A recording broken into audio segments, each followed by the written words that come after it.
Kerala Pradesh school teachers അസോസിയേഷന്റെ നേതൃത്വത്തിൽ ഇഫ്താർ വിരുന്നൊരുക്കി. ബാലുശ്ശേരി മെറീന ഓഡിറ്റോറിയത്തിൽ സംഘടിപ്പിച്ച പരിപാടി കെപിസിസി ജനറൽ സെക്രട്ടറിയും മുൻ എംഎൽഎയുമായ ആര്യടൻ ഷൗക്കത്ത് ഉദ്ഘാടനം ചെയ്തു. Kerala Pradesh school teachers association Thamarassery വിദ്യാഭ്യാസ ജില്ലാ കമ്മിറ്റിയുടെ നേതൃത്വത്തിലാണ് ഇഫ്താർ വിരുന്ന് ഒരുക്കിയത്. നോമ്പുതുറയുടെ ഭാഗമായി വിരമിക്കുന്ന അധ്യാപകർക്കുള്ള യാത്രയപ്പും പുതുതായി ചുമതലയേറ്റ നേതാക്കൾക്കുള്ള സ്വീകരണവും ഒരുക്കി.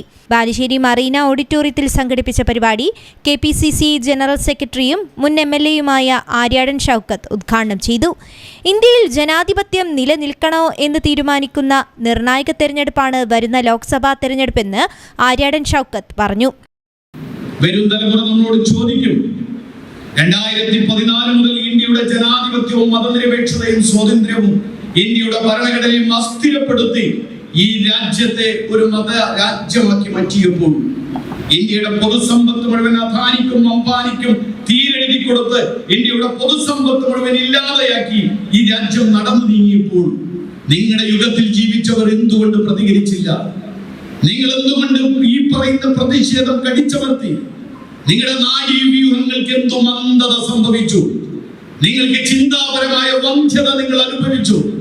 അതുകൊണ്ടല്ലേ നിങ്ങൾ പ്രതികരിക്കാത്തത് കൊണ്ടല്ലേ, നിങ്ങൾ പ്രതിഷേധിക്കാത്തത് കൊണ്ടല്ലേ ഞങ്ങൾക്ക് ഇന്നൊരു മതരാഷ്ട്രത്തിൽ കഴിയേണ്ടി വന്നത്, ഗാന്ധി രക്തസാക്ഷിയായി നേടിത്തന്ന ഇന്ത്യ നഷ്ടമായത്. പ്രസിഡന്റ് പി സിച്ചു അധ്യക്ഷനായി. നിചേഷ് അരവിന്ദ് മുഖ്യപ്രഭാഷണം നടത്തി. വിരമിക്കുന്ന അധ്യാപകരായ N Shyamkumar, P K Devasya, P Nandakumar, Sasikumar, Chandrika എന്നിവർക്കുള്ള സംഘടനയുടെ ഉപഹാരങ്ങൾ ആര്യാടൻ ഷൗക്കത്ത് കൈമാറി.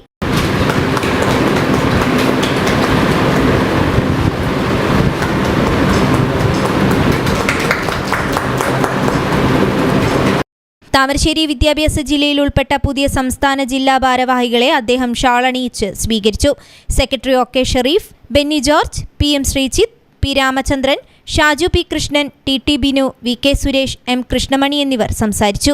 തുടർന്ന് ഏവരും ഒത്തുകൂടിയുള്ള ഇഫ്താർ വിരുന്നും നടന്നു. News bureau, Balussery.